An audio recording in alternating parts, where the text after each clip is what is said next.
What's up guys, it's the Casual Aussie back again for another Digimon TCG deck profile. Today I'm coming off the Yellow Shine Greymon deck. I figured it was only natural to follow it up with a Red Shine Greymon deck profile for you guys. So I hope you all enjoy, but anyway, let's just jump right into it. This has to be one of my favorite red decks of the current format. I still prefer Red War Greymon, but it's fine. This deck has been quite fun. But anyway, starting off with the DigiX, I play 4 copies of the Gigimon and then 1 copy of the Koromon. Pretty standard red lineup. I don't like Yokomon, but I do like these because Gigimon, well, you have 5 more cards in your your opponent has 5 more cards in their trash, sorry. Get plus 1000 DP.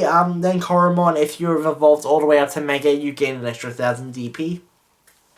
Just DP gaining. Red is the aggro deck, so just being able to have more power behind its Digimon is quite nice.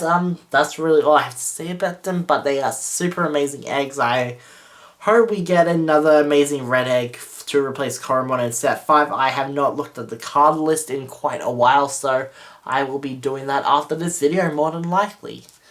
But anyway, moving on to the rookies, I play 4 copies of a starter deck Agumon. Then we have 3 copies of the promo box topper Agumon. 3 copies of the new Agumon, which I think is the Data Squad one from BT4. 2 copies of Agumon Expert. And then finally 2 copies of Biyomon from 1.5.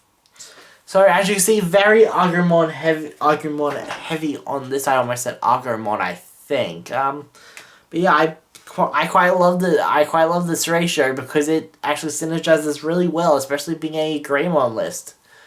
So with Star Deck Agumon, it's just a 3 plus 1000 to all your Digimon. Promo Agumon, well, this Digimon has Greymon, its name gains plus 2000 DP, so all power boosting. You can always use a lot of power boosting in red because Red, why not make your guys as strong as possible? And then with this Data Squad Agumon, well, when this card is trashed due to activating this Digimon's Digiburst, return it to the hand. We do have 1 Digiburst card, so being able to recycle this Agumon by Digibursting is quite nice. Comes up a bit, actually. So being able to recur resources is always great. And then with Agumon Expert, on play, return 1 Digimon with Agumon in its name from your trash to your hand. This guy can return not only himself, but he can return all of the other Agumons we play. So being able to just recover your Agumons is quite amazing, and they all do things. You can grab these 2 if you need a power boost, this one if you need some Digiburst fodder, and then grab himself if you just want to have a bit of a loop. But yeah, he's great. I love this all Agumon lineup. And then Biyomon on deletion, if it's your turn, gain a memory. That's really what it's here for. Just swing at. It's just security for taking out a security for your opponent from your opponent. That's really all it's there for. Bit of an extra attacker. That's it's nice, but if there was a better Agumon, I would probably run that. Being honest, keeping with the theme. So moving on to the champions, I actually run just my standard red champion lineup of the 4 security attack plus 1 Greymon, the 4 Quadramon blocker, and then finally the 4 Dark Tyrannomon, 1 cost to evolve into. Yeah, just my standard usual lineup. I'm not going to explain these guys again.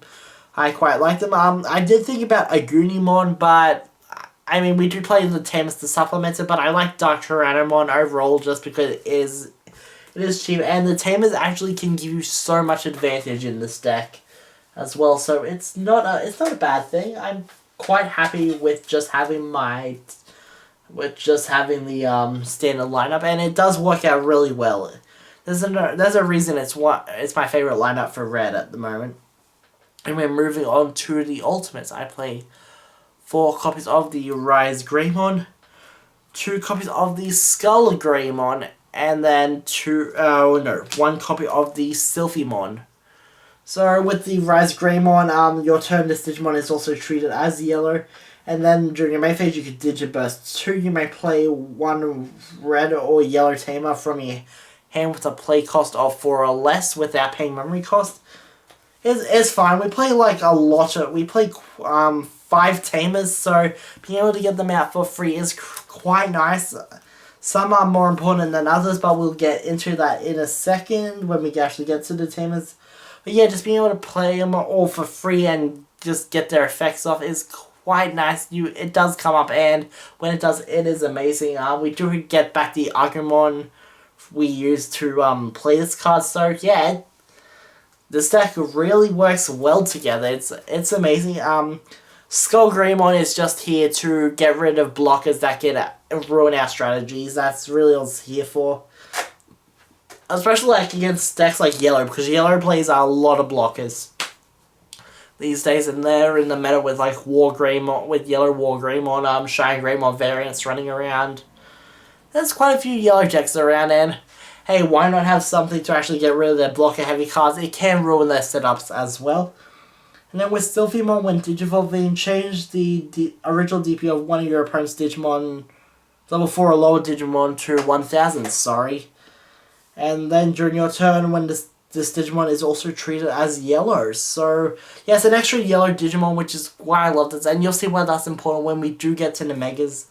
But yeah, being able to reduce one of your opponent's blockers to 1000 so you can easily beat over it. It's great with one of your weaker Digimon. I think the only rookie that can't beat over 1000 is actually Agumon Expert.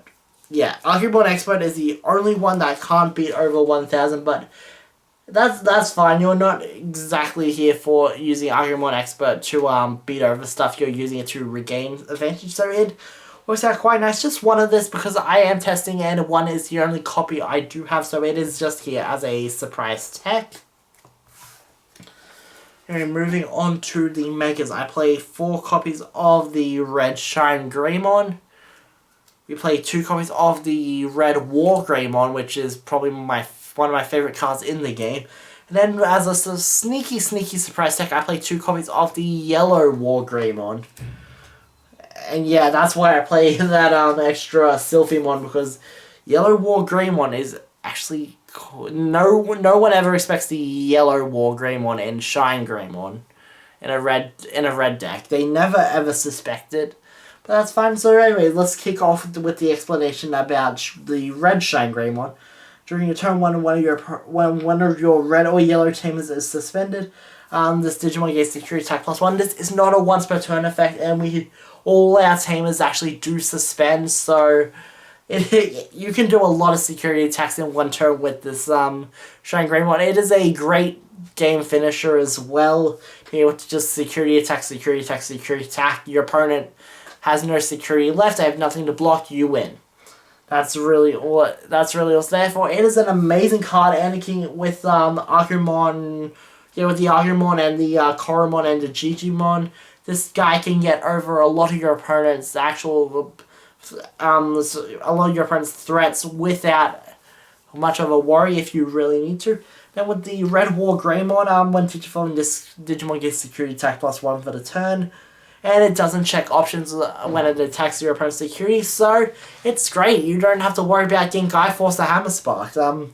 Would play more of this, but I'd rather reserve that for a proper Red War Greymon deck profile, or a Red War Greymon deck in general, I should say. But yeah, it's still an insane card. It's my favorite red Mega, so it's going to stay in all my red decks as long as humanly possible. And with the Yellow War Greymon, when attacking once per turn, you may add the top card of your security stack to your hand. Unsuspend this Digimon, and then have one of your opponent's Digimon lose 6,000 DP for the turn.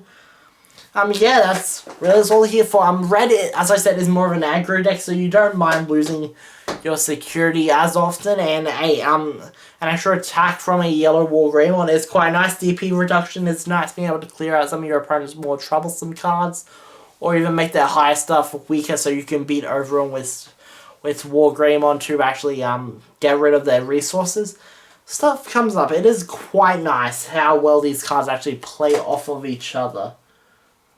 But anyway, moving on to the option cards, I play 3 copies of the Gaia Force and then 1 copy of Trident Revolver. I actually had a free slot left when building this deck, so I wanted to actually test out try to revolve, because it is quite a nice card. Delete one of your opponent's Digimon with 6,000 or less. Then you may play a tamer with a play cost of 4 or less from your hand for free, which is quite nice, actually. And then security effect is activated as card's main effect. So yeah, just being able to get a tamer out for free. That's mostly why it's in here testing. Not as good as the Gaia Force, which everyone knows what that does by now. But yeah, it's not as good as Gaia Force, but hey, getting that extra tamer out for free, I will take it 9 times out of 10, and yeah, so far I'm loving it. Might take it out though if we get something better. And then finally for the tamers themselves, we play 4 copies of Marcus, and then 1 copy of Sora, which I am teching in. So with Marcus, at the start of your turn, if you have 2 or less memory, set your memory to 3. And then during your turn, when one of your Digimon Greymon and its name attacks other than Doru Greymon, Burning Greymon, Dex Doru Greymon, you may suspend this tamer to gain a memory. So it's just extra memory gain.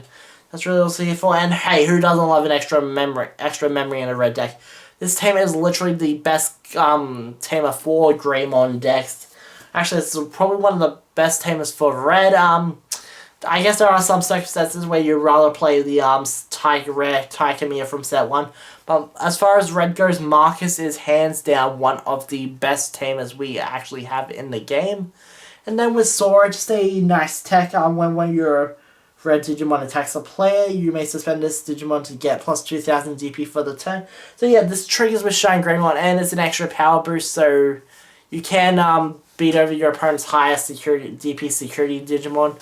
Which, like, coming up against the yellow a yellow Shine Greymon deck can actually help. It can actually help out against a lot of other things, especially for some reason if you don't end up evolving into your Shine Greymon with any of the Agumons underneath, or you've had to Digiburst a Jijimon or a Koromon. It's just helps get over stuff. That's really what it's here for. And hey, an extra 2,000 push, which gives your opponents which gives your War Greymon, your Shine Greymon an extra security attack, I should say. Hey, it's not bad. No one except your opponent is going to be complaining about that. But anyway, I think this is where I'm going to wrap the deck profile up. I hope you guys enjoyed this one. It was probably one of my favorite decks to build and actually test out, so hope you guys did enjoy it. We only have one more deck profile left until BT5 comes out, so let me know. I've got a couple ideas, but if you want to see something specific, let me know in the comment section below. I'm down in the description. There's also my Twitter, which you can follow me on there for more updates and uploads. But anyway, I'm going to get out of here for now. So until next time, stay for Rusty.